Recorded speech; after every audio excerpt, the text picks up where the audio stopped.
Hey, this video is to go over some general comments and common errors and misconceptions from the Unit 2 assessment. The first question I'm going to talk about is the FRQ, Part G.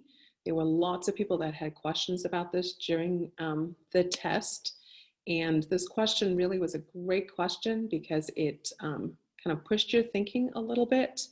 It described the R squared value in a slightly different way from what you might have been used to. Although if you look at your definition from your notes, you would see that this is another way that the R squared value could be described. Many of you made a really good connection to this by thinking about the whole idea of the least squares regression line is that you're trying to minimize those least squares. So therefore, the sum of the squared residuals of the least squared line should be the smallest possible, and therefore it must be smaller than the residuals or the sum of the squared residuals if you just used the model y equals 231, which was the mean. So many of you got credit for this question by saying that the sum of the squared residuals for the least squares regression line would be smaller. But I really wanted you to push your thinking a little bit further and make that connection to R squared. How much smaller is it? So if you remember, we looked at this example where if you take the mean, this is what the squared residuals would look like. If you take the least squares regression line, there's the squared residuals. And if you compare them, you can see these are a lot smaller, but how much smaller are they? There's a reduction, and this reduction is equivalent to your R squared value. So ideally in this problem, you should have talked about the R squared value, which was about 86%. And so the sum of the squared residuals using the least squares regression line would be about 86% smaller than what it would be if you used the mean. Another question that was asked was I think, question H was asking what would happen if you removed this point down at the bottom here. And you were supposed to use these terms outlier, high leverage point, influential point as appropriate in your response. So you didn't necessarily need to use all of them. Many of you used some of these terms incorrectly, so I wanted to just clarify that, okay? You can see, I'm gonna just go over the definition of those terms. So an influential point is a point that is going to influence the least squares regression line. There are two types of influential points, a high leverage point, an outlier. You can have a point that is both a high leverage point and an outlier, okay? But an influential point is kind of like the umbrella term for both of these two things. So a high leverage point is a point whose X value is far away, from the mean of X. It can be higher or lower than the mean. So most of the problems we've looked at before, they were always higher than the mean. This one was extending your thinking a little bit further to see that it's actually lower. When it is lower, it is not called a low leverage point. Many of you made up this term. It doesn't exist. It's still considered a high leverage point.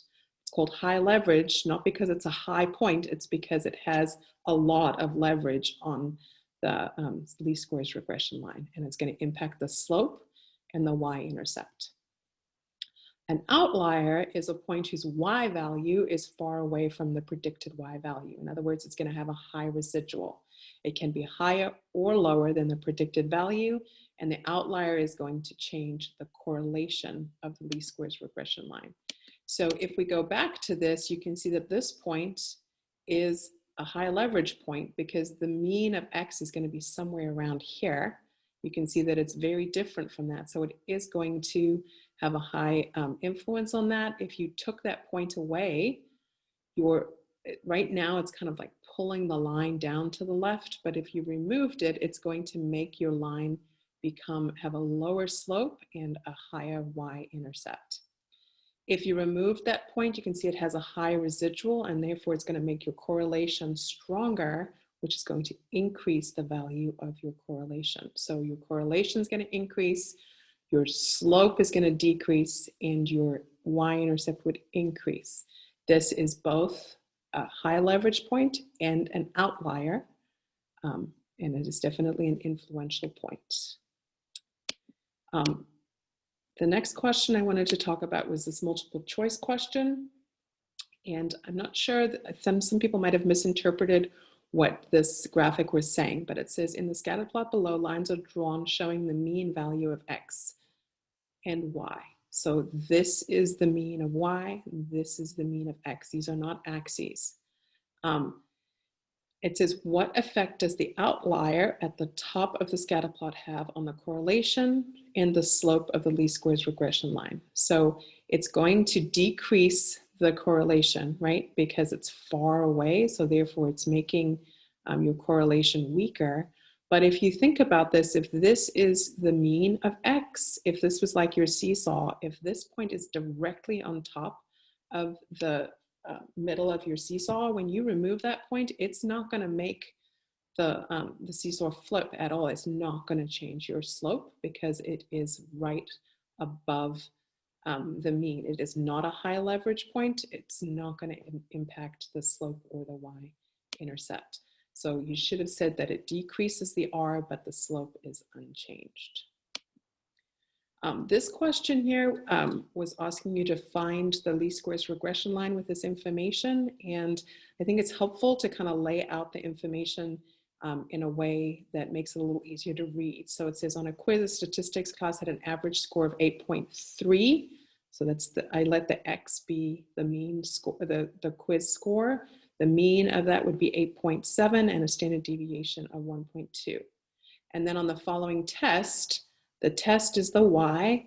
The class had an average of 82 with a standard deviation of 12.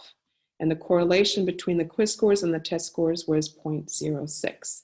So find the equation of the least squares regression line that uses quiz scores to predict test scores. So the X, the quiz score, is the explanatory variable. The Y is the response variable. And then you needed to just use the formulas that are on your formula sheet. You could find your slope by taking R times the standard deviation of Y divided by the standard deviation of X. And then you can put it into this formula to find your least squares regression line. And you should have got Y hat equals 31.37 plus 6.1X. Another common mistake was this question here, and this is a very common misconception about what the R value tells you. And so you had an R value of 0.95 and you had an R value of negative 0.95, and it was asking you which of those things are true. So let's just talk a little bit about what the correlation is or the R value. For a linear association between two quantitative variables, the correlation measures the direction and strength of the association. So if you know that it's linear, then the correlation measures the direction and the strength. But some misconceptions about the correlation is, first of all, we know correlation does not imply causation. Correlation does not measure form. So it does not tell you whether it's linear or not. You can only determine that by looking at a scatter plot and or its residual plots. And the correlation should really only be used to describe linear relationships, even though technically you can calculate an R value for any type of relationship, but it's not going to tell you whether the linear relationship is strong or not. It's really, its definition is only really defined for a linear association, even though you can do the calculation with any kind of association. So if you're trying to figure out if it's linear or not, you need to look at the scatter plot or the residual plot. And so if we go back to this question, everything that's talking about whether it's more linear or not cannot be determined by this R value. And so therefore we would need some more information. And so the correct response was that it cannot be determined without additional information.